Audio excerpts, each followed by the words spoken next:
So what just came to me to talk about, or at least to start talking about, was, well, there's a little dog back there. Is that a basset hound?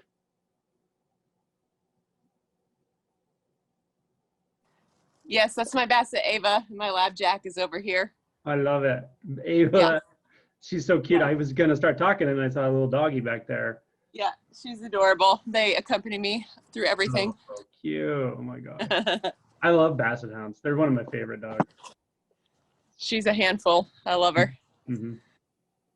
All right. So what I thought to talk about was actually just a little snippet of a conversation I had with somebody yesterday, Tyler, who will probably show up at some point, or maybe not, I don't know. But and he mentioned that I know like nothing about Dzogchen, that it's a sort of form of Vajrayana Buddhism, a sect of Buddhism.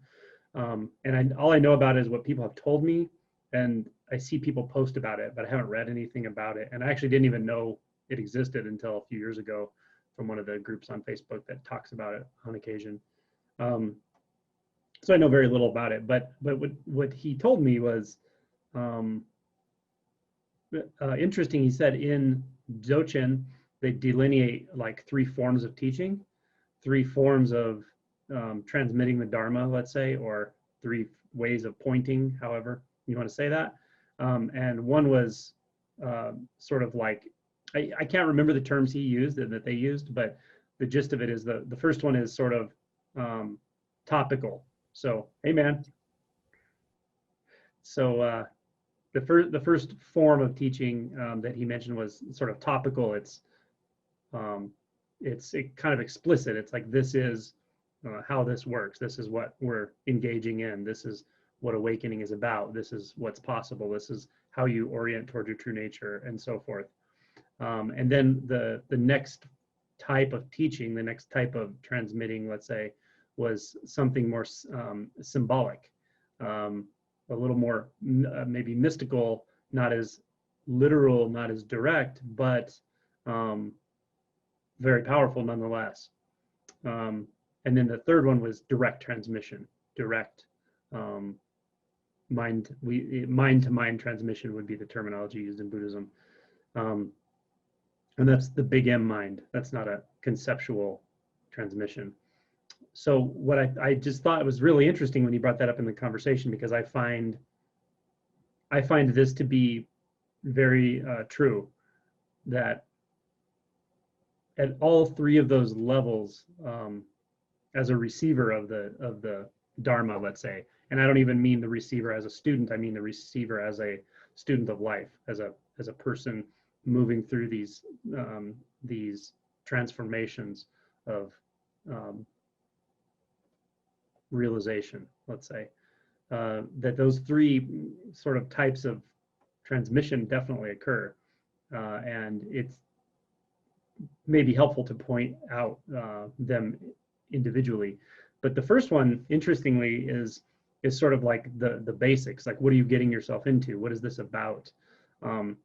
And what I find is, most of the time, by the time I'm talking to people in this way, they may not have sorted that out cognitively, but at the heart level, they seem to really already be oriented that way. They seem to be oriented toward waking up to their true nature, waking up from the dream of separation. These are the terms I use, but you don't have to use those terms. It's individual.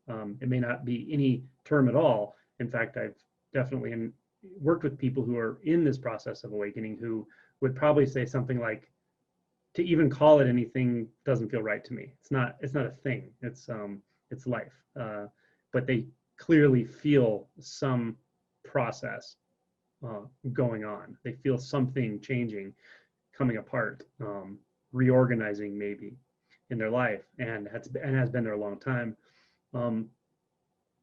So the terminology doesn't necessarily matter. However, it can be helpful to remind ourselves that what are we like, or even inquire into, what am I really orienting toward? What's important to me?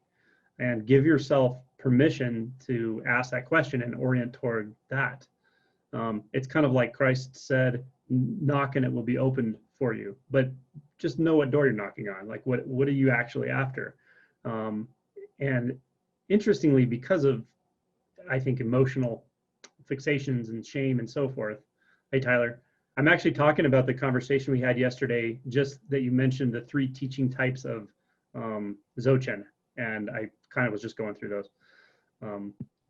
But the first one is what I'm talking about now, and it can be important to just remind ourselves, reorient to what is fundamentally important to me about this part of life, if it's a part of your life, or if maybe it's your whole life. But what is important about it? How am I orienting at the heart level, or even deeper than the heart level, at the instinctual level, that I don't, it's the kind of thing I don't need permission from the whole world of validation and people and what it means to be a person, what it means to be me and a brother, a sister, lover, a parent, whatever. All those identities, there might be something even below all of that, or more fundamental than that, that's driving this, that I can somehow orient toward. I may be able to put words to that, and I may not, but it is important to open to it and ask the question, what is this about for me? And there's no wrong answer to that. That's the key, right? I can tell you a few things I think it's about, maybe from my perspective, or what I see people, hear people say, and what I feel, but that's just my version of it. That's being filtered through this brain and this body mind and this collection of experiences and concepts and so forth. So what matters is how you orient in this way. But I would say one of the most common themes is, I don't think I should have to suffer. I don't think people should have to suffer. There's something extra going on here that doesn't add up, doesn't make sense completely. There's an inauthenticity that's running rampant through humans, that everything's great, I feel okay, and yet it doesn't feel okay. Like maybe you're around people who project that and they don't feel okay and you don't feel okay. And maybe we're all in that together. Maybe we're all in that soup of suffering. But there's some instinctual prompt inside of you that says, maybe there's some other way there, or maybe there's a way to penetrate the fabric of that suffering, the fabric of my identity, and find a place where it's not the case. That suffering doesn't bind me on a daily basis. That's that instinct that there could be something beyond, or within, or however we can say that. So that's a common one, is to orient toward this instinct that I'm not born to suffer. Humans are not born to just suffer, right? But even, it's interesting, this is another conversation I had with someone else yesterday, but to even get to that place requires a certain kind of authenticity. So before awakening, or even after awakening, it's very common to find yourself in a place of a lot of disorientation, confusion, frustration. Like, you've tasted that purity, you've tasted the purity of presence. You've had moments, or even hours, or even days or weeks, where there's nothing but flow, purity, presence. You're not worried about anything. Everything feels deeply and profoundly okay. We've all had those tastes, right? And then we look at that and go, well, why the heck isn't that here now? Where did it go? Why can't I get it back, right? And that's natural. But to recognize that, you're simultaneously recognizing that a lot of the time I'm actually not present, or a lot of the time I'm out of contact somehow with something that I know is profoundly intimate. It's very real. It's very much alive, and unbound by the trappings of being a human somehow, and yet I can still live an integrated human life. Like, we know that's possible somehow, but if we're honest, we see that it's not here a lot of the time, right? That's like kind of the first step of awakening, and all it is a shift into a little more authenticity, to recognize that there is suffering here, and there's suffering everywhere in humans. Like, it's rampant, right? And that's not a comfortable feeling or a comfortable movement. However, it's an honest one, right? To realize there's a lot of inauthenticity in being human, in the way we interact with one another and so forth. Just look at social media, right? Everybody posts how happy they are, how great their relationships are, et cetera, et cetera. But sometimes when you know them personally, it's not so much like that. Yeah, but we are in the sort of business of projecting things about ourselves that we want others to see, or even we want ourselves to see.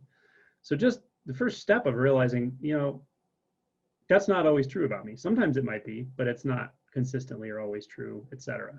That's an important movement.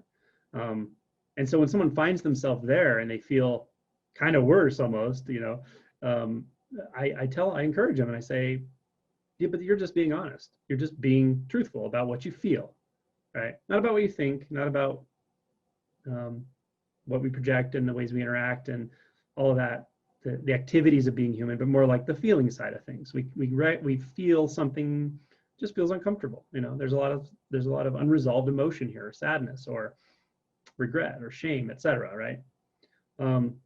So that's a really important place to be, and it's a mark of maturity for sure to recognize that. And that's really where this first teaching, or I'm stealing this from Dzogchen now. I'm not talking about Dzogchen anymore. I'm talking about my perspective based on what the few things Tyler told me about it. But from my perspective, this is that important first part of like, what am I doing? What am I in for? What am I in for with this? Why is this important to me? Whatever this is, whether it's my practice, meditation, my engagement with certain teachers, retreats, whatever I'm doing, right? Give yourself permission to ask for truth, to ask for clarity, to ask for not suffering. That's powerful. That is really powerful. Even if you don't know what that means, if you say, I'm interested in living truth, whatever that is, I don't know what it is. I almost am embarrassed to even say those words, right? Because it sounds strange. Like you kind of sense that to say that to a lot of people, you might be laughed at or something. It's almost like a humiliating thing to say, no, I'm interested in what's real, what's true, and that sort of thing. But give yourself permission to do that. It's important. And just be honest and question, like, what's the most important to me? Like, relationships are important for humans. Of course they are. Your career is important. Your security is, all these things are important. Emotional health, that gets even deeper. But even below all that, I believe there's some orientation in all of us in a place where we all are truly interconnected, truly. That prompts us to want to orient deeper, to orient to a place of more authenticity, more spontaneity,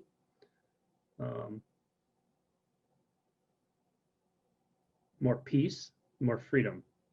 I would say these are the orientations that, to one degree or another, we will find if we really are just willing to let that question of what do I want? What is important to me? What's the deepest truth in my orientation in life and my promptings in life? Just let that question drop all the way down.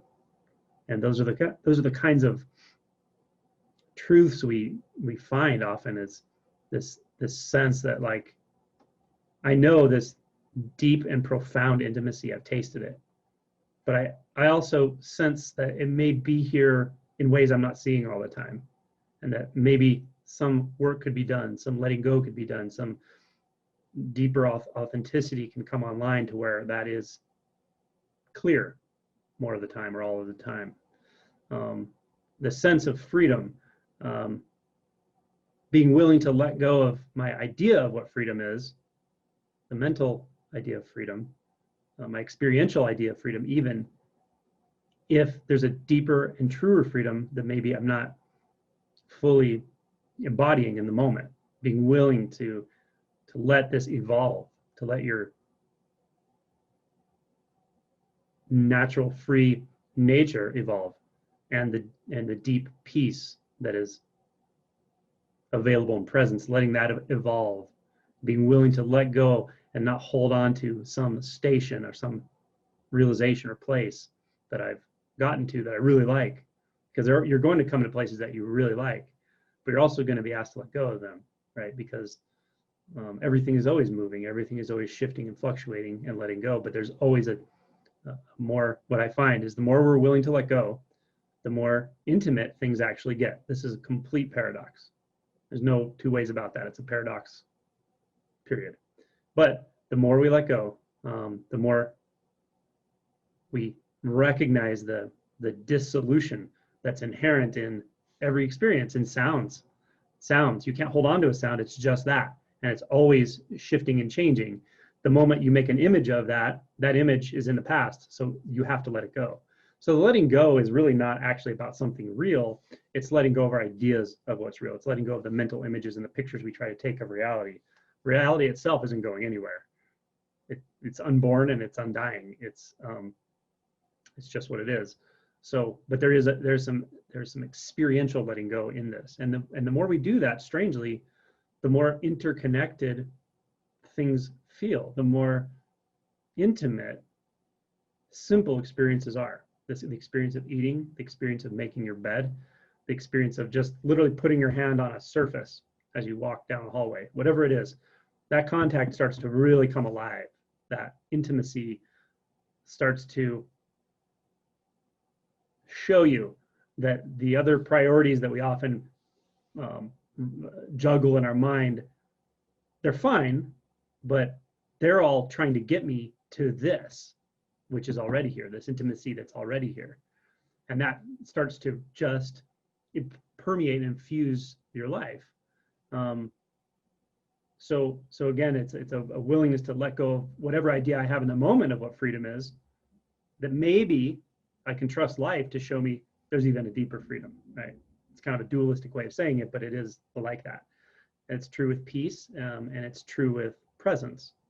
There's presence, and then there's presence, right? You can taste presence by just hearing about it, hearing about mindfulness, hearing about coming into the present, and you can guide yourself there for a moment and can feel, oh, that's good. It's a little release. It's, and then you can feel a sort of pure consciousness type of presence, but unbound consciousness. Consciousness is the whole world we perceive exists in consciousness, right?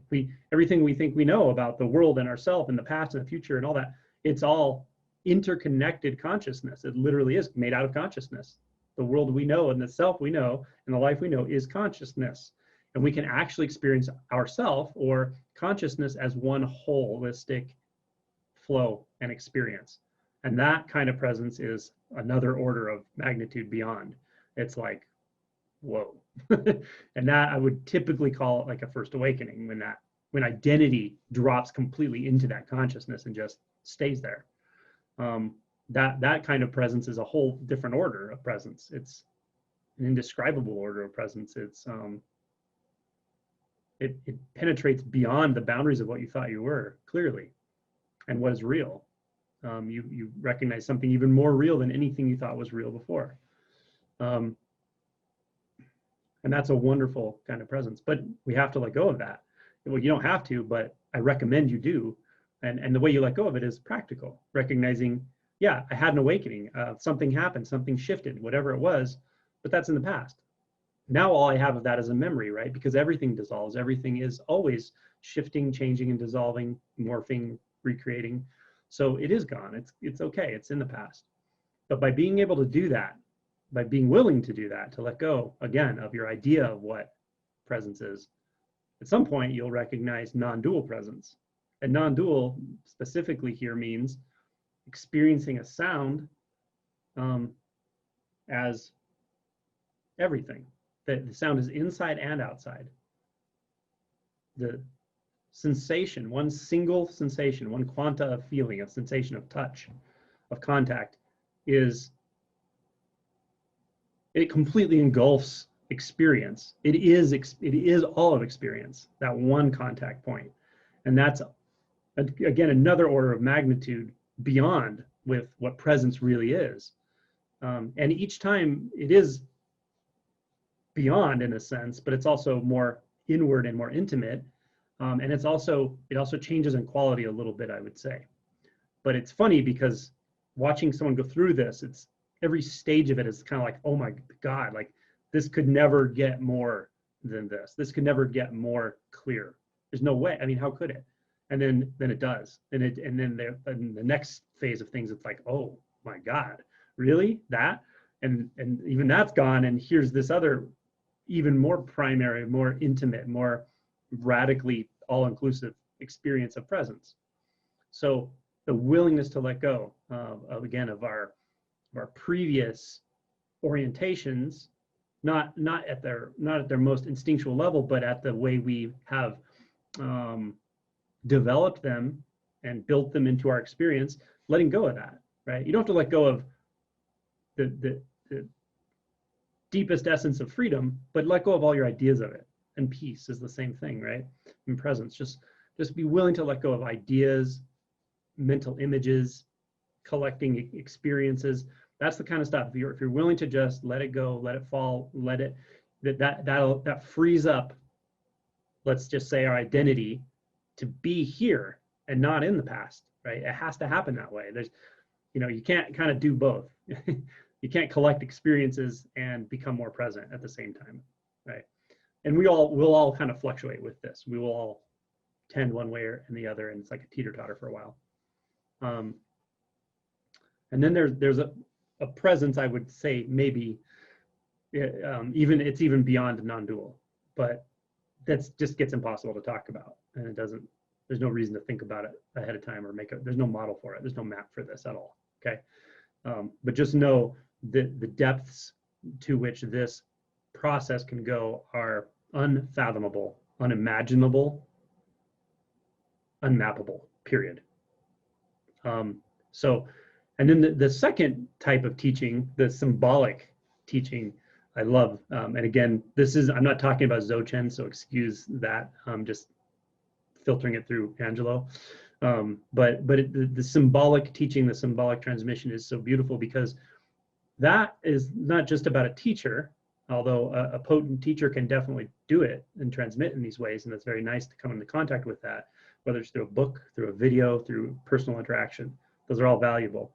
But the symbolic transmission happens through art, through poetry, for sure. It happens through nature, actually. It happens through surrendering to the energy of the energy field of being in nature, being around a river, being around in a forest, whatever works for you, being in a prairie. Nature can transmit symbolically, for sure. And the fun thing about this is you can't force it to do that. You can't make that. You can't look at a flower and demand that you become one with the flower. All you can really do is become unguarded. You can relax and let that experience overtake you.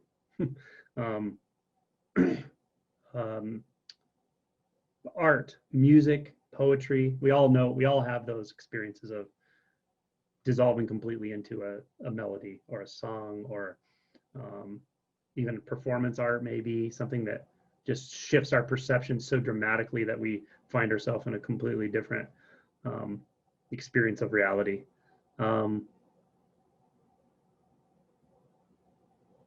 Poetry is very good at this. I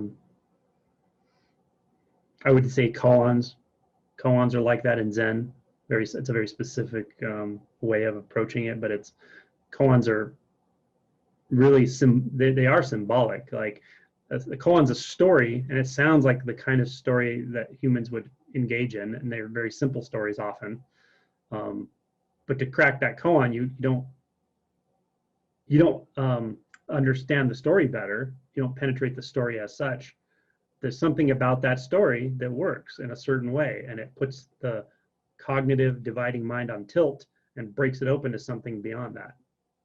This is like jester energy. There's, the Jungian archetypes. I love the archetype of the jester, the joker, the trickster god. These motifs are in, Joseph Campbell did a lot of really cool work with this stuff. The motifs are in the Native American stories, the myths. They're in myths actually all over the world, but the Native Americans have it in the coyote form and the raven. But this energy of breaking open your expectations, and not always in a way that you want or expect, and kind of by definition you can't expect it, but it's powerful. It is a symbolic transmission. Life will transmit this way. Life will teach you this way if you're open to it. And I think that's why it's important to be clear with that first orientation we talked about, with the, what is this about for me? What am I trying to orient toward in life? What is this about? What is this about at the most instinctual level I can come in contact with right now? If you're oriented in that way, then these symbolic teachings will be more potent. They will be more available. A tragedy, while it's a tragedy, and it can't be denied for a human being, has a major potential for transformation. The loss of someone close to us, physical illness, these things are powerful catalysts, and they are transmitters in the symbolic sense, right? The symbology of life and death we come in contact with when we have an illness, when we lose somebody we love, when a very prominent relationship in our life ends, whatever the tragedy is. This is definitely an opportunity for us. And then, of course, there's symbolic movements in direct teaching.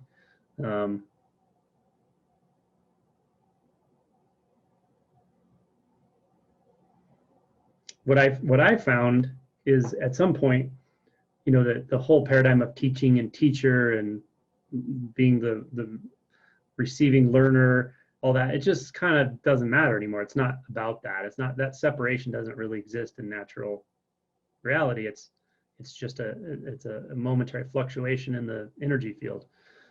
So then everything becomes symbolic. Everything becomes a symbol.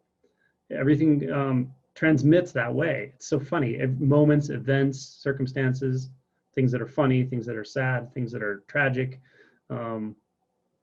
especially things that are confusing. Like, one of the least things people like, what I find when I talk to people in this way, is confusion. People don't like confusion. They like to know what's going on all the time, right? But confusion is such a good teacher.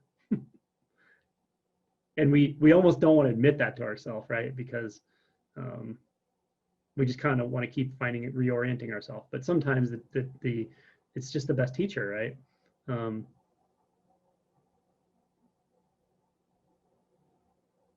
What is that confusion symbolic of? I would say, for the human, in the human experience, it's symbolic of a very profound stage of realization where we recognize that in natural reality there's no inherent position. There's no frame of reference at all. Reality is too free to hold any sort of position, because it can hold every position, and it does. And it can hold no position at all. And it can do all of that simultaneously and effortlessly. But to the human who hasn't fully, like, integrated the Dharma, let's say, it feels like confusion. It feels like disorientation. It feels like frustration. So you could say symbolic transmission, or it's like a code, right? From one side of that code, when you haven't sort of deciphered the code, it can look one way. It can look a certain way, and you can be convinced it's that way. Confusion, bad. I need to find a way to reorient myself, right? But once you've got the cipher, once you've cracked that code, and you crack the code through surrender, through direct experience, through acceptance, even if sometimes it's kind of forced upon you by life, that's the combination to the lock. And when that lock opens, it's not like the suffering side disappeared or the disorientation disappeared immediately. It might over time, but it can still be there. And yet somehow all of a sudden it's in such a bigger space that it's not a problem anymore.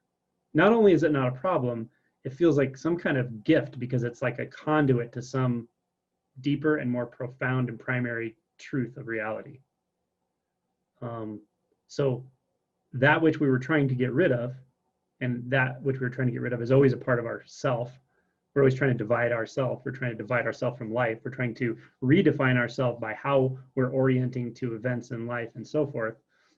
which always has this sense of like trying to get rid of something not right here that I have to get over, get rid of, heal. But all of a sudden, that whole paradigm just turns on its head, and it's seen that there's nothing you could get rid of. There's no boundary. There's no outside. There's nothing apart from you. There's nothing apart from anything. So you can actually experience those two realities simultaneously. You can see how it looks to the human mind. You can feel how it feels to the human heart. And yet there's a more primary and a more integrated, a more real experience. That's not an experience. It's not an experience apart from anything. It's just the ecstasy of being that fully incorporates all those human views, and they're just not a problem anymore. So problems don't get solved with this realization process. You just kind of finally see that you're the problem. You meaning the problem isn't apart from you. The energy of the problem is not apart from you. It's not a judgment thing. It's a backward step. And the problem, the energy that created that seeming problem, is incorporated into your experience all the time. And you're the problem, and you're the solution, and you're where there is no problem, and you're the body, and you're not the body, and you're the sounds, and you're not the sounds. And all of that is all interconnected. And then there's just no problem to contemplate. There's no concerns that things should be other than they are. Because it's seen that world of other, that world of out there, just is literally not here. There's only here-ness. There's only the whole universe manifesting as one simple movement, one contact point. And there's completion there. That there's no seeking left in that contact point. It's not. It would never seek anything, because it's already everything. So, and then the direct transmission part, the third sort of mode of teaching, really operates at such a deep level. In my experience, it operates at such a deep level that you really can't talk about it. You could talk about the effects of it. You can recognize it if it happens, and when it happens. You might be interacting with a certain person, a certain teacher, whatever, and you just know it. You know something completely revolutionary just occurred at a level that you didn't know you had. Something shifted, whatever. But I would argue there's no way to make a method for that, because it only comes out of clear, unequivocal contact with the alive, radiant, but empty nature that's only right here. And it's always, always changing. This moment will never happen again. This moment, the conditions of this moment can never happen again. It's just not like that. That's the preciousness of it, and it's the tragedy of it. But when it comes to this kind of direct transmission, it only comes out of, and it comes as that exact movement of conditions and flux right now. You can't really make a model for that, in my opinion. You can maybe come close, but the transmission is an alive transmission for sure. It's not something you can put in time, not something you could put in a process, really. So not sure why I felt like talking about those, but that was was a good conversation yesterday. And I do find that the one thing in reflecting on that, the one thing I would add is I do try to teach all of those different ways. But again, life is the teacher. And the more clear realization gets, the more obvious that becomes. So it's important also to hold the teacher-student paradigm very lightly. It can happen as a practical means in a certain moment, but don't filter out the teachers that are coming to you every single moment in your life. Yeah, in every single movement, in the seeming mundane. that which we've filtered out is not important. That's not accurate. There's nothing that's not important at all. But I did want to add, there's one other sort of modality of teaching I think that I do as well, and I think I just weave it in maybe. But some teachers that are very good teachers that I recommend people to listen to a lot only teach this way. And it's like Paul Hederman's a perfect example. This way of teaching is pointing to that which obstructs the view of natural reality. Because in one sense, natural reality isn't something to talk about because there's nothing you can say about it. If I talk about natural reality, it's not natural reality I'm talking about, period. You can't ever talk about it. You can talk about effects of it. You can talk around it, but it simply is. It is or it isn't. And when I say it isn't, that just means we're not paying attention to it. But it is what it is. It's not going anywhere. It didn't come from anywhere. It has no qualities, but it includes every quality. So I can't talk about natural reality. What I can talk about is what constantly distracts us into the world, the internal world of me, my life, my problems, my past, and my future, right? I can point to the tendencies, the fixations, the emotional repression patterns that keep us in our head, that keep us in a, I don't want to say a false reality, but it's, the more you wake up, the more you realize it's a distorted version of reality. It's based on actual reality, of course, because it's a reflection. Consciousness is a reflection. Thoughts are reflections of our experience, period. But they get rearranged, and then our identity gets tied into that rearrangement, and it's like thought after thought after thought, and then we move into that internal story world somehow. In young adulthood, it seems like we move in there.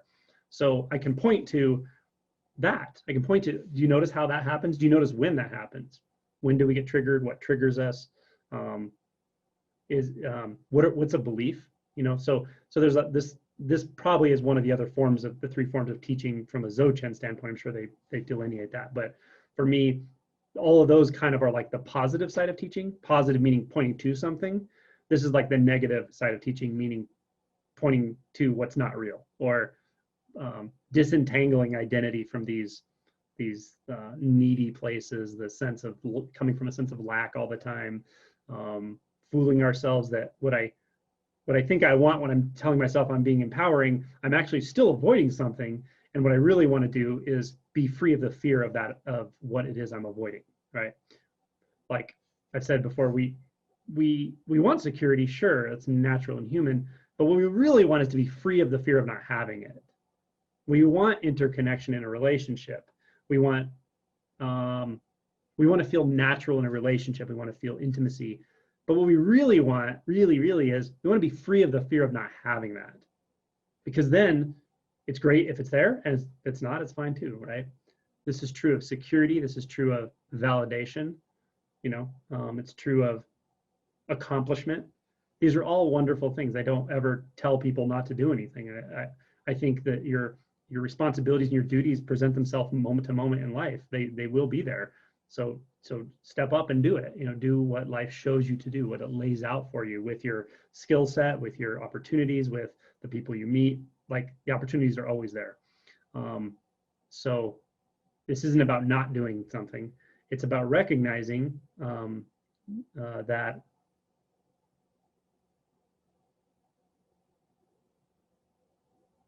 if we have a tendency to avoid, we have a tendency to talk ourselves out of things that are coming up in life, that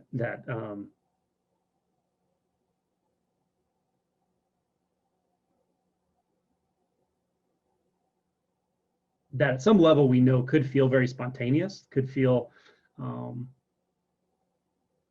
natural, and yet we know something's sort of blocking that. Look into that. That's an important area to look into, to feel into, because this often is where we find a repressed emotion or a belief about the way I am or the way the world is. Being willing to look and feel into these places, I think, is really important.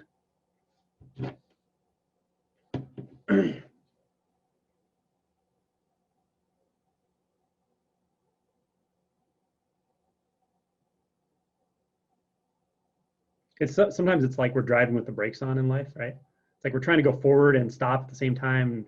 We're kind of struggling with ourselves. And I've said before that when you really see what struggle is, struggle always struggles against struggle.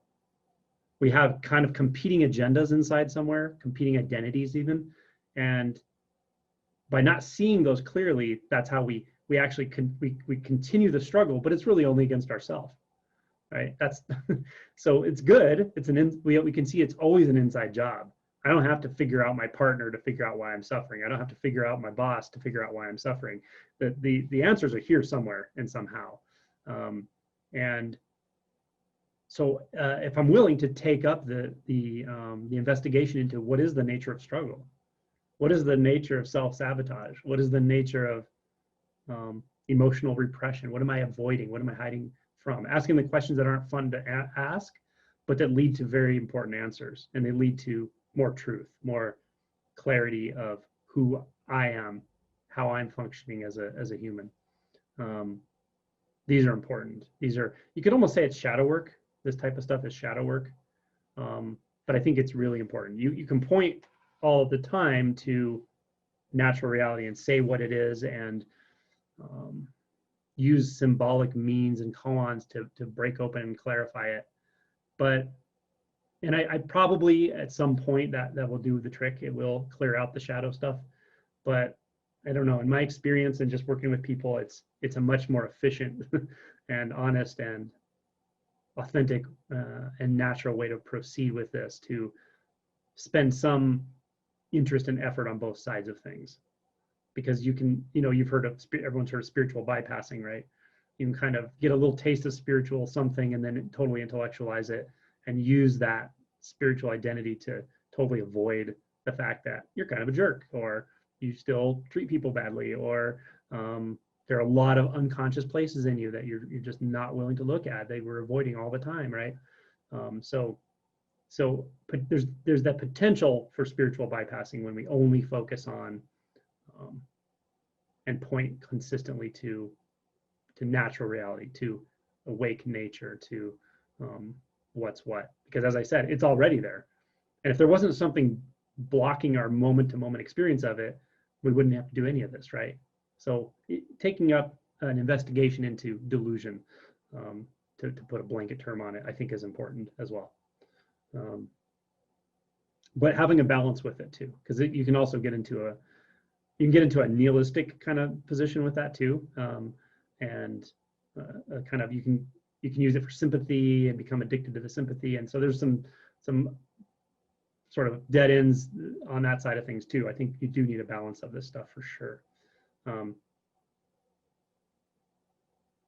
But maybe to summarize this shadow side, I often tell people, even at the outset, when I start working with somebody and they're like, I want to wake up, what do I do? And they're like ready and they want to talk to me about it, and we start to engage. One of the things I tell them at the beginning is, you'll do yourself a huge service by just being willing to be uncomfortable. It won't be all the time. You're gonna have times when you feel great and you feel you're gonna have mystical states and divine union. You're gonna have that, but you're also gonna have times when you really don't feel good. And sometimes you might think you have the thought, I feel worse than I ever did before. That sucks, right? Just know that some of that's going to happen. That's how this process goes. It's fine. It's okay. You've got to get down into that shadow. Carl Jung was on the money with this. He's like, you have to wake up. You have to go through the shadow. And I find that to be true. So a willingness, even, it's kind of it's almost like a prayer. Okay, I want the truth. I want realization. That's what I'm interested in. I'm willing to let go. I'm willing to go through what I need to go through, and I'm willing to be uncomfortable, even though I know I won't like it. And I'm hesitating even saying it right now to the universe, but I'm willing to, because I trust that it's for a higher good, or it's for a deeper truth, and it just makes sense. It's lawful. It's logical, right? We're gonna have to go through some and come in contact with some barriers, with some avoidance patterns, with some repression, and emotions we don't want to feel. We never want to feel hopelessness. We don't really like the idea of feeling shame. but a lot of us recognize we feel it all the time or a lot of the time, and some people aren't even in enough contact to even know what it is, but it's generally not something we're excited to go and come in contact with. And some of us repress sadness a lot, some of us repress anger a lot. So just know you're going to come in contact with these energies, but they're fine, they're okay. They're life forms. They're ancient life forms. They're older than us. And if you approach them with an openness, an open heart, and a willingness to feel what it feels like to let them come into consciousness, then things work out fine. It'll scare you at times, but it comes out okay. You know, you will feel more directly.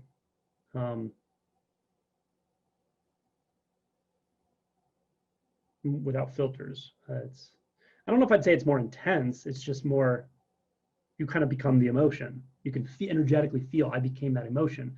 But the more you do that, the more you also recognize the pure emotions, the ones that are not tainted by doership and so forth, sadness, anger, I guess happiness, surprise. These emotions they don't last that long, actually. They really do come and go very quickly. When there's an emotion tone that lasts days, weeks, months, years, that's when we have a lot of repression built into the emotions. The normal emotional cascade is fluctuates spontaneously and changes quickly, and it's not any sort of problem. So so the more we allow these into consciousness, the more the natural, and for some people who don't experience emotions or don't experience a lot of emotions, there's nothing wrong with that. It's fine. It's just more really the way we're labeling things. For someone like that, though, I would say what I'm talking about is physiologic responses to the momentary conditions of the environment. Okay, watch an animal, watch a dog, watch a cat. They don't have a self like we do. They're not in there thinking, "Oh, I'm a bad dog. Damn it, you know, I remember when I was 6 months old and I pooped on the floor, and God, I've never been able to let go of that." You know, dogs just don't do that. They don't have that inner world like we do to that degree at all. But watch them. They still have emotions. They respond to their environment. They get surprised very quickly and easily, and they also let go of it very quickly and easily. They can get angry. They can get sad. They grieve the loss of their, like, so Kenny and Cleo, Rochelle's dogs that were with us a lot of the time. Cleo will cry the moment Kenny's not around her. She just always likes to be around him. So if he leaves in the car and she's at home, she'll start whining. She feels sadness. That's a physiologic response to the environment. It's totally natural. It's mammalian. So that's what I mean by emotions. And I said at one of the retreats once that I said, when people tell me they don't feel emotions, I always want to kind of like put a hockey mask on and sneak up behind them with a knife when they're not expecting it. And when they turn around and scream, I go, that's an emotion. Of course you can feel fear. Of course you can feel fear. Everyone can feel fear. Everyone can feel sadness, right? So now we can repress them to the degree where we almost don't feel them, where not that we don't feel them, not that the body's not reacting to them, but that we push our identity so much up here that we're literally kind of numb to it and we're in la la land. But the emotion is still happening. The energetic experience and physiologic response to the environment is still happening. But when we habitually avoid emotions, when we really spend a lot of time in our head and we're really numb, that's when we can act out in very dysfunctional ways with emotion. We can be so far in distance from our emotion that we act out violently, right? We harm people, we harm ourselves, we whatever, harm the environment.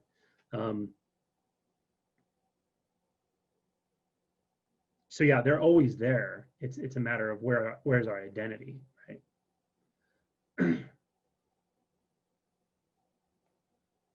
Jealousy, sadness, loss, grief, sadness, anger, surprise, happiness, disgust.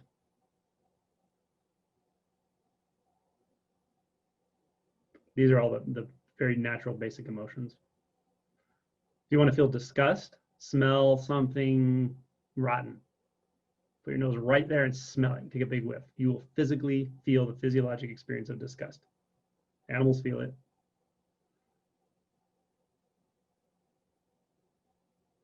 Try to feed a dog something they don't like. They take one sniff and they just turn their head, right? So anyway, it's important, I think, to get down into that shadow, into our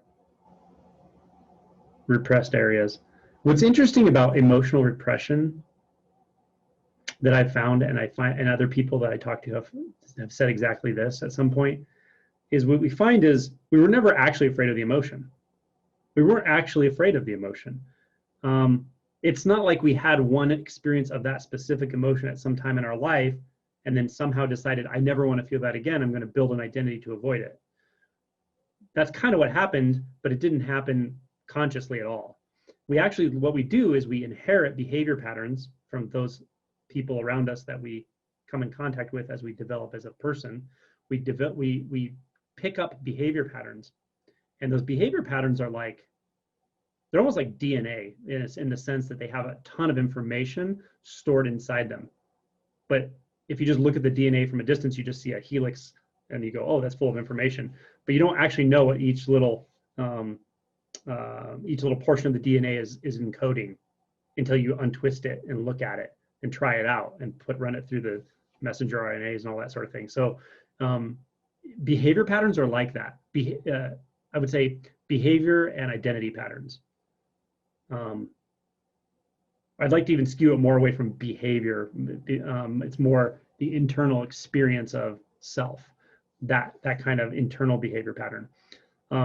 That is densely packed with beliefs and often repressed emotions.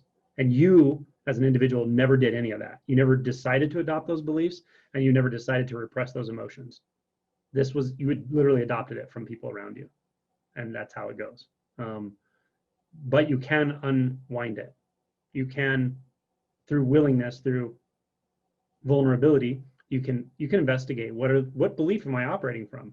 And sometimes it's really surprising when you realize what belief you're operating from, because you realize I never actually sat down and decided to believe that, and no one told me I was going to believe that. And here I'm your parent, and I have this belief, and I'm going to donate it to you by the way I communicate with you subconsciously. No one told you that, so you never knew that was going to happen, and you never chose it. It just came in under the radar. This is what I find. So a lot of times when we start doing this, we want to ask, well, where did this come from? Why do I believe this? Why am I repressing this emotion? And then worse, we want to beat ourselves up about it, right? Don't worry about any of that.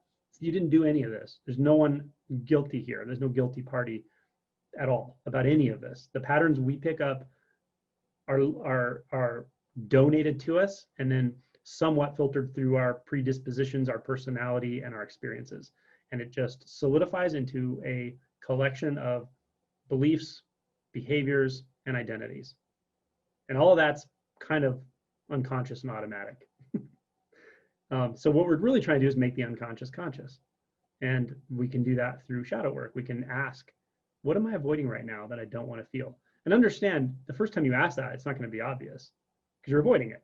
It's a habit, it's a pattern. So you may have to ask it multiple times. You may have to feel into it just a little. I can kind of feel maybe there is a little sadness here. I don't know, maybe. But shouldn't it be really obvious? Well, maybe not if I've repressed it for 20 years. So maybe there's just a little bit of sadness here. Can I invite it in more? Can I come in contact with it? Can I just feel it? Where do I feel that in my body? Is it in my chest? Where is it? We can ask, what belief is operating in the background right now? This is a good one sometimes when you're feeling really present, but something feels stuck, something feels unexamined, but you kind of don't feel like you have, it's like you're looking through a veil and you want to see what's on the other side, but you just don't know how. Sometimes you can just ask yourself, well, what belief, if I could step back and see the whole frame of reference of how I'm operating right now in this moment or in this portion of my life, what belief is operating? What belief seems to explain my behaviors, my thoughts, etc. right now? And you might be surprised what you find. You might find a belief that just says something like, no matter how hard I work, I'm never going to be good enough.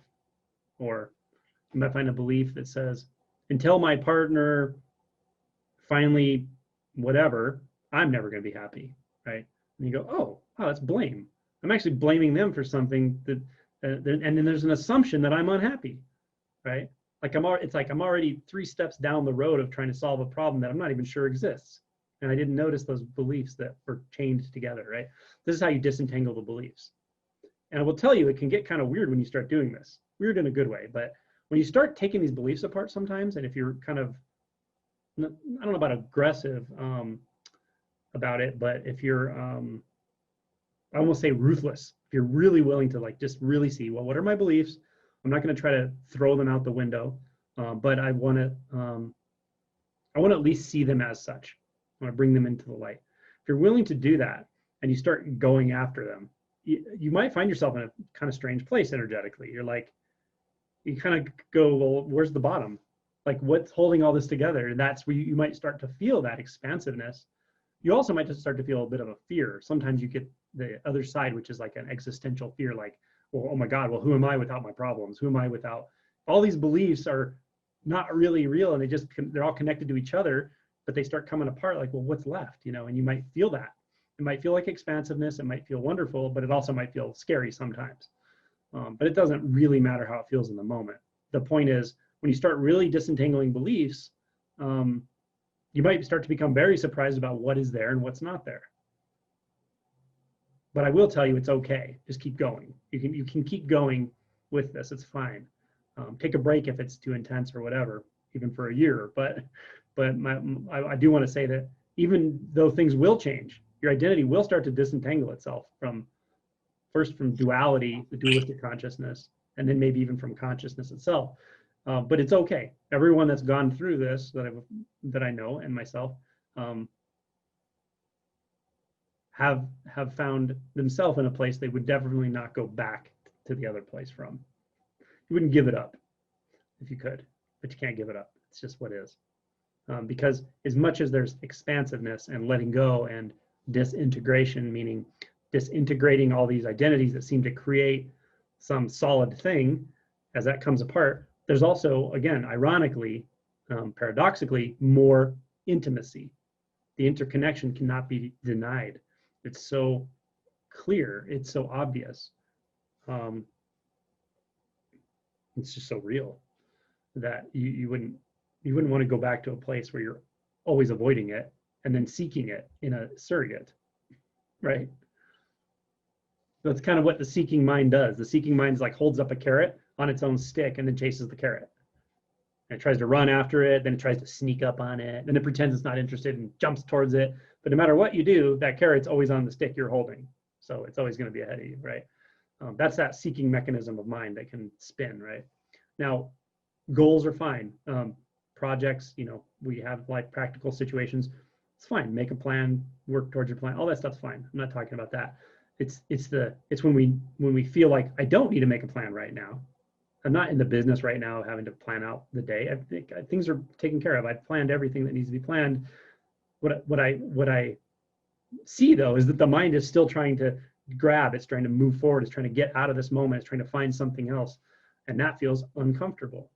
It feels uncomfortable because we're running from ourselves. We're running from presence. We're running from the truth of the immediate. Those are the moments when life is calling you to, okay, slow down. Feel. Even if the first thing you feel is frustration or restlessness or something uncomfortable, that's okay. That's just the first layer. Just give yourself a few minutes to feel it. It's fine.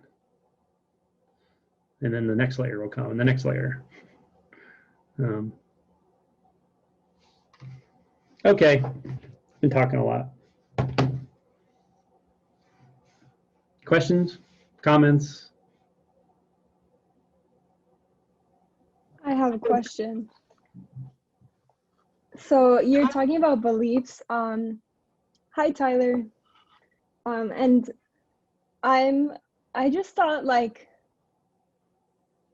do you have anything to say about pre-verbal beliefs?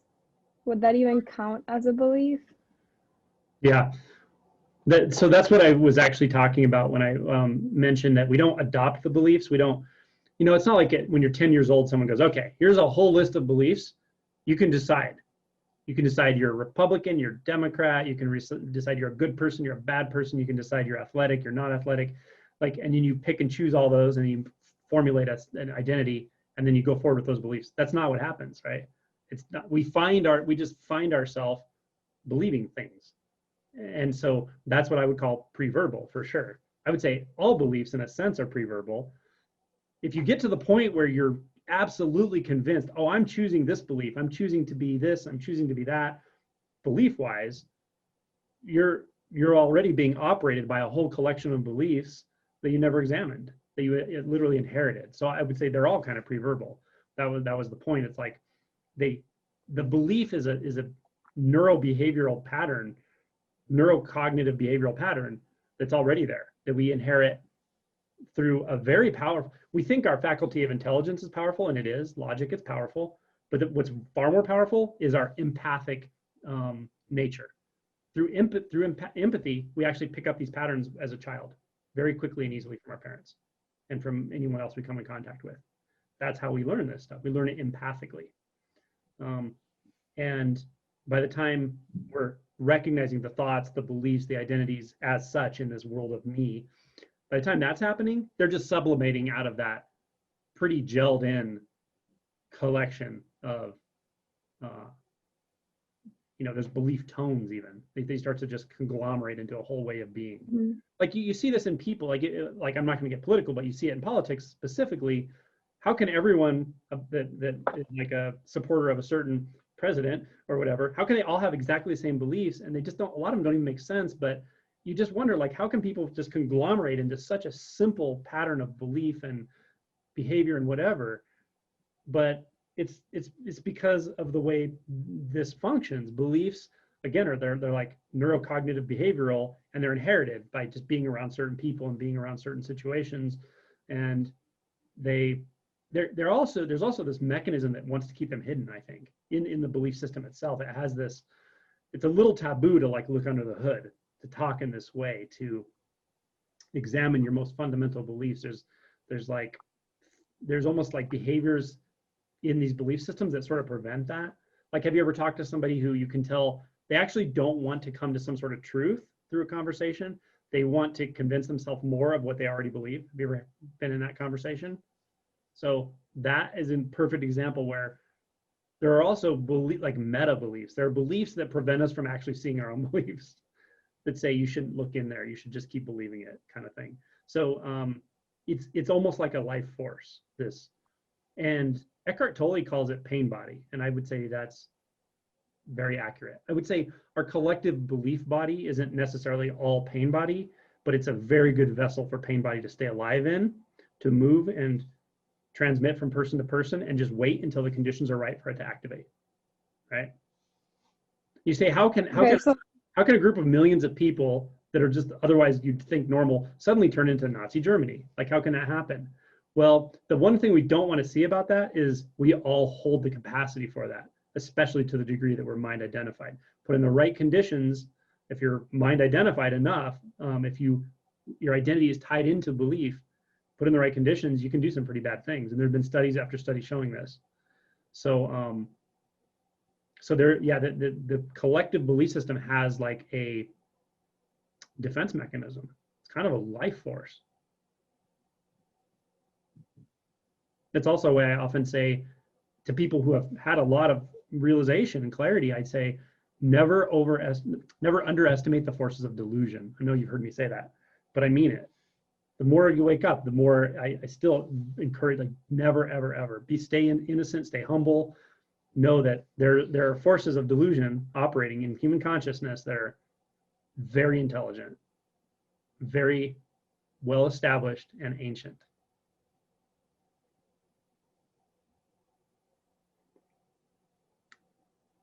I don't know if that helps. I don't know if that answered your question.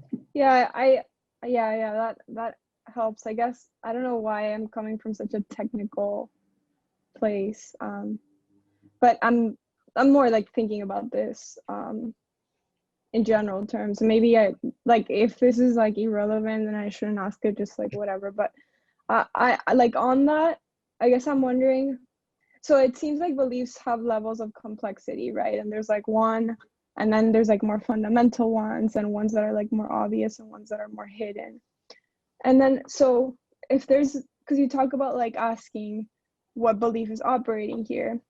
So I'm wondering, what's the relationship between a belief that you can find with words, and it could be very relieving to do so, and then what's the relationship between that and like repressing emotion, like repression itself? What's the difference between that and beliefs? Okay. I feel like you asked two questions kind of stuck together. I could be perceiving it wrong, but the first question was like, what's the distinction, and maybe what are you looking for when you ask that question? Are you looking for something verbal or something pre-verbal when you ask the question, what belief is operating here? Is that kind of getting at? Okay. So I think it just depends on the situation. I would say early on, it's your identity is going to want to bring it into words. Your identity, if it's really in concepts, it's going to want to hear it as a thought of like, oh my God, I don't know what it would be. It just, whatever belief comes up that you say, oh wow, I actually been operating from this belief that until I sort out that thing that happened in my childhood, I can never wake up. That's a belief. I don't know if it's true or false, but it's clearly a belief I'm operating from, and my thoughts seem to like be wound around that somehow or whatever. That can be helpful. What I find, but you can see what happens with you and tell me later, because I'd be curious. But what I find is the clearer the realization gets, the less we're concerned with getting a thought answer, with getting a conceptual answer. Also, the more fundamental beliefs that are there, and you mentioned that there is this cascade of belief, of types of beliefs, and I would agree with that totally. The most fundamental beliefs are ones that it's really hard to go after until you've gone after a lot of the ones above them, because what happens is you can actually decide you believe the opposite of those fundamental beliefs, thinking you're going to get something out of it, and yet that belief is completely operating. Like, for instance, to put it bluntly, you could say, well, I believe there's no self. Okay, and you believe there's no self, but it's the self that believes that. That's a very, very, very different thing than no self-realization. Very different. So, so these very fundamental beliefs, like there is separation, like there's something here and something over there. Like one single thing, this right here, can't be everything in the universe. That's a belief that operates in all of us. It's very fundamental to all these other cascades of beliefs. It's absurd to think otherwise. You will come in contact with those beliefs. And then, as Tyler and I were talking about yesterday, then sometimes certain practices from old, ancient, or contemporary teachers that are few and far between, but have delineated very clear ways to investigate those beliefs. You can directly investigate those. The one that comes to mind is John Tan, his stanzas, the very simple stanzas, which are based on the Bahya Sutta, which is recognizing and affirming in hearing only sound, in feeling only sensation. And you're reattuning your nervous system to recognize that non-dual nature moment to moment, for instance. So there are good practices for that, I think, but the other side of that is surrendering to it. It's not something you make happen, clearly. Just like no self, it's not something that you realize. It's just suddenly clear and obvious, and it changes your energetic experience of reality completely, right? So these more fundamental beliefs, as you approach those, as you interact with them, and as you see that they're catalysts for when they operate and when they don't. This is condition-based stuff, right? So you may be in a certain situation and you feel separation, and in other situations there's clearly no sense of separation. As you approach these more fundamental ones, then the question of what belief is operating here, or however you ask that sort of question, the answer is always experiential, or the answer is reality. It's not, the answer is something just turns off right there. Something stops right there, and that's it. There's nothing more that needs to happen. So you don't need to actually have a conceptual thing you just found out the belief. You just by asking the very question, attention naturally moves into that space, and it just disentangles that dualistic knot. it actually becomes spontaneous over time. Yeah. I mean, I know you feel into this stuff. So it really depends on, I think, where you are in the whole cascade of things. It could also depend on what type of belief, perhaps. And then how beliefs relate to emotional repression. I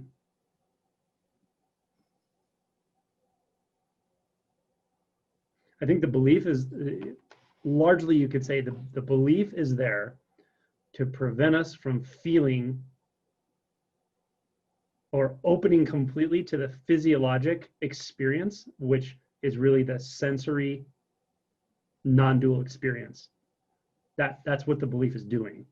And in the simple way of saying it, a belief is preventing us from feeling an emotion. As it gets deeper, it's more like the belief in separation, that it's not a belief in the normal sense of the word belief. It's an impression, it's a perception, it's a distortion, that there is separation. What that's trying to prevent us from experiencing is complete dissolving into all of life in that moment, completely becoming everything right then, because that's how it is, right? That's what that's preventing us from doing, which in one sense you could say we want that more than anything we ever wanted, but from the ego standpoint, it's the last thing the ego ever wants, ever. I would also call that unconditional love. Unconditional love is extremely powerful. Even to say that, it will completely just take you apart. It will do its bidding. It will just do whatever it wants to do to move life the way life naturally moves through unconditional love. But it has nothing what happens is when you come in contact with that, you sense that has no interest in your agendas at all. It has no interest in your interests as an individual. And that is like, whoa, that's recoil. That's that separation recoil. There's two ways of saying the same thing. Can you feel into that? Or, okay.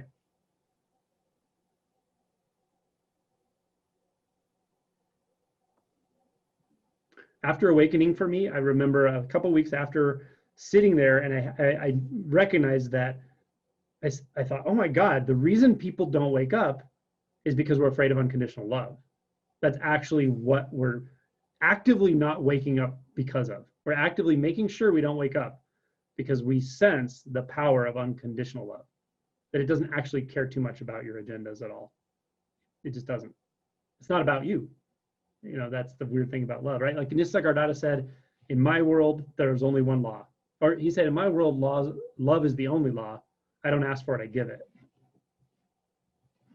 So from any sense of self, no matter how authentic or inauthentic or whatever, that's not fully okay. The self will want to negotiate with that, right? The ego wants to negotiate with the universe, with reality. Reality is non-negotiable. Reality doesn't negotiate, and that's its gift. It just is what it is.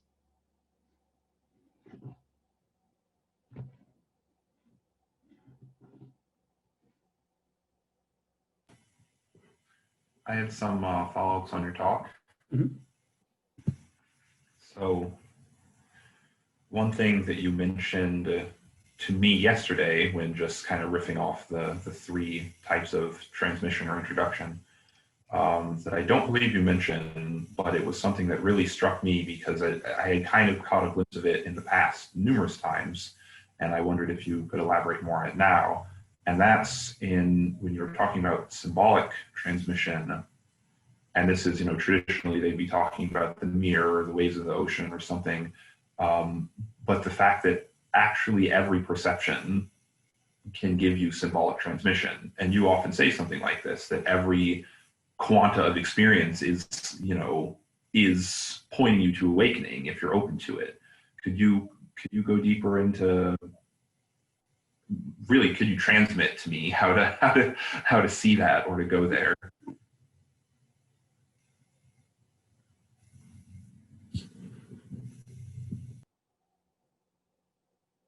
Okay, look at an object, whatever, your hand, something, a simple object, a doorknob, whatever it is.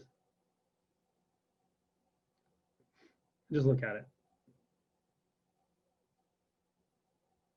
Now, as you're looking at it, don't evaluate it.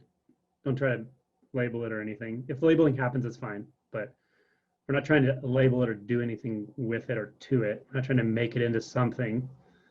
We're not trying to merge with it. It's not, it's just a simple looking, simple viewing of it. Yeah. Now, as you do that, as you just let attention rest there naturally, do you see how simple and easy that is? It requires no effort. So the seeing requires no effort. The seeing is seeing. It's doing its own thing. But just let that continue with that specific, whatever you're looking at. Let that continue, and without undoing that, can you just sort of replace all the sounds and sensations in the entire room with themselves?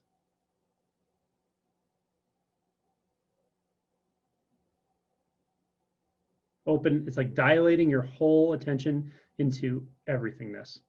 And you're still looking at that object, but again, you're not thinking about it, not making it into an object. It's like you just dilate the attention field infinitely.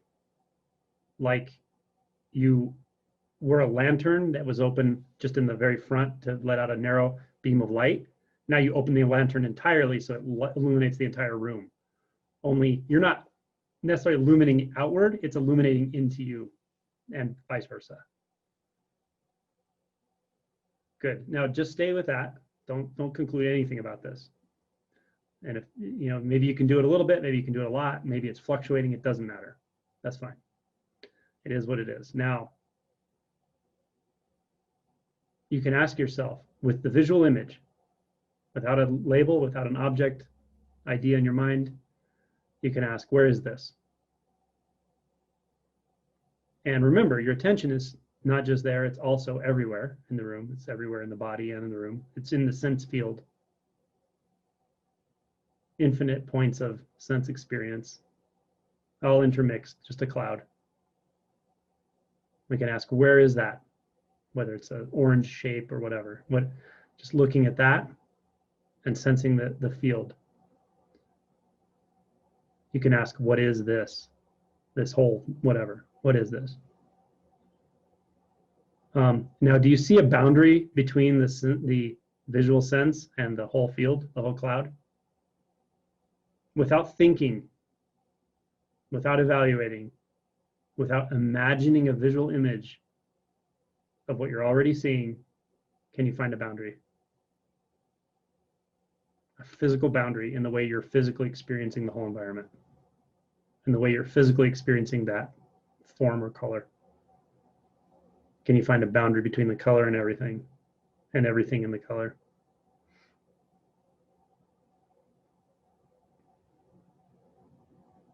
You'll feel the mind wanting to operate and chatter on, but that's fine. That's just the mind. But we're not looking at the mind, we're looking at reality. Also, while you're doing all this, and you don't have to ask the question right now, I'm going to tell you what's looking through your eyes that looks like nothing is also this. What's looking through your eyes and seeing that, it only sees itself. And it's also the whole cloud of experience. Can you find a boundary between any of those? Between the seeing? Notice you'd have to imagine your own head and your own eyes and seeing a visual experience to even come in contact with what's looking through your eyes with the mind. And yet the looking happens. It's there, it's clear and obvious. So what you can do with this is by keeping your attention completely relaxed, attention can do this thing where it is relaxed and dilated into everything, and it can also move over the objects or the experiences or the different sense modalities, and it can move between them simultaneously. This is stay relaxed with this. Always tend towards the side of relaxation physically. And you can move attention from the cloud of experience to the shape and color and realize, wow, I moved attention and nothing moved. The shape and color didn't move. The cloud of experience didn't move. So what moved? What does boundary even mean without a thought? Is that color inside or outside? Is it everything in the room, or is it nothing at all? Or is it just that one color? Or are all of those just thoughts, and it's just what's happening right now? It's just this.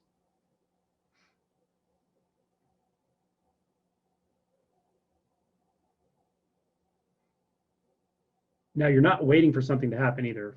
That's a thought. The other thing I'm going to add to this is, while this is all happening because it happens naturally and spontaneously, we can't divide it up without thinking. We have to think to divide this into activities. What you can also do is, while you're looking at that object, can you perceive, it might be really subtle, can you perceive that there's the object, color, shape, form, whatever that is, whatever the visual impression is, and there's also nothing there. Can you perceive that at the same exact time? Isn't that interesting? The mind doesn't know what to do with that. It will never understand that. And that nothingness of it, that's there when there's also the visual experience of it, that nothingness of it, that's where the boundary is not. That's where you see there's no boundary, because that nothingness is also the whole entire field. So the whole field, to a logical mind, can't be just that object. But to the nothing essence of it that's not separate from it, of course it can be, because it is. You feeling that?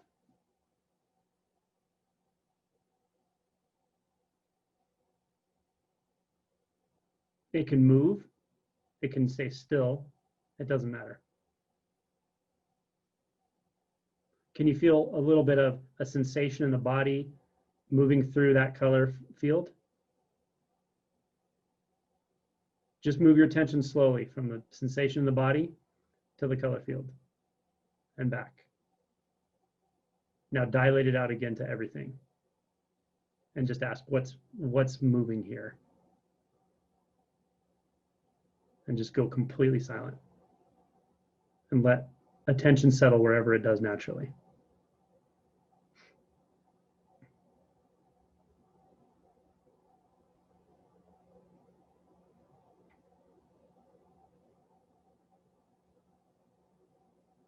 Can you tell inside or outside without a thought or a visual image of the body and the room?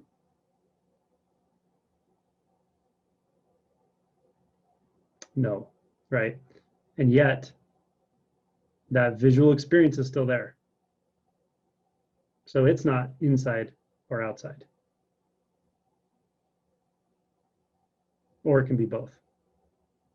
Or it can be in a world or in a place where there's no such thing as inside and outside at all. Like inside and outside don't exist. There is no behind you. There's no in front of you.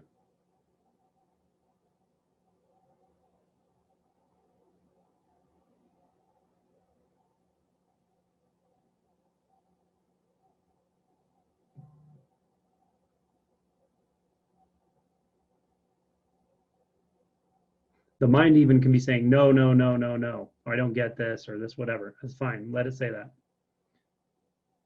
Give it its due, pat it on the head, and then turn your attention back to that visual experience. Without thinking, is it inside, is it outside? And where's the boundary between inside and outside in actual experience? In the contact of that. Contact meaning sound, color, shape, form, sensation. Does all flow together.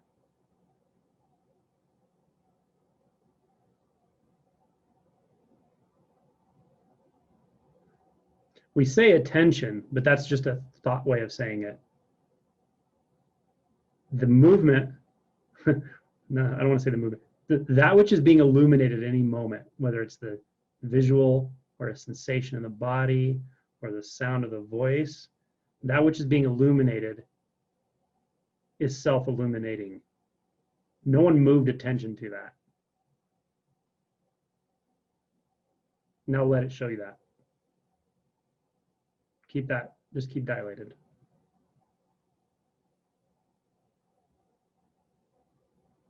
This is not a big deal either. It's not like some explosion of ecstasy. It's simple.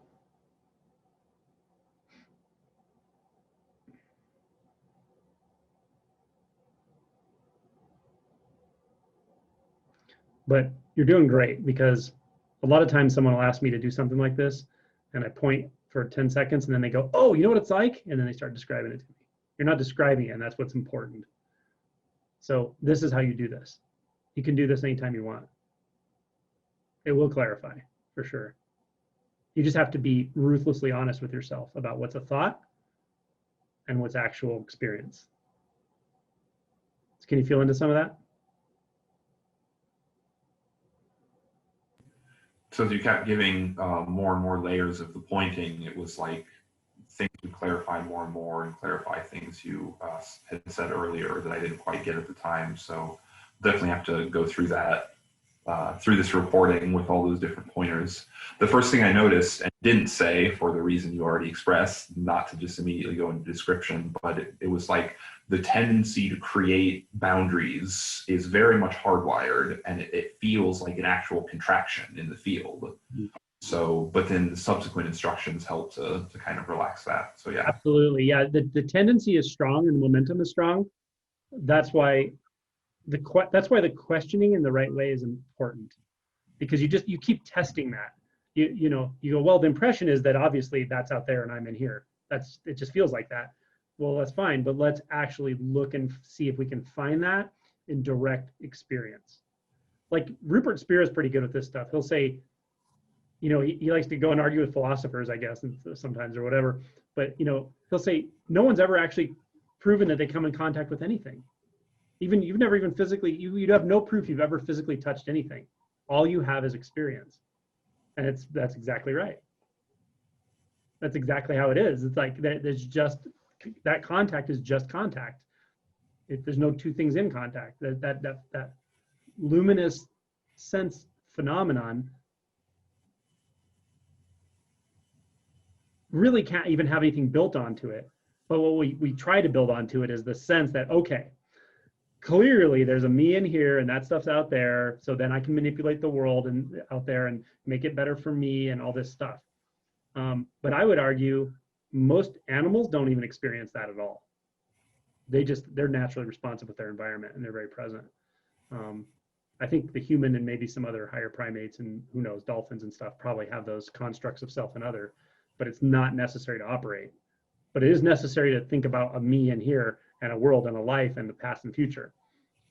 So that's why it's not hard. I don't know if it's hardwired. Well, I guess you could say it's hardwired because it's the default mode network, but the brain is pliable. The default mode network can go quiet, and it definitely can. So it's maybe a very low level belief we're wired to naturally start to believe at some age of development, but it's reversible.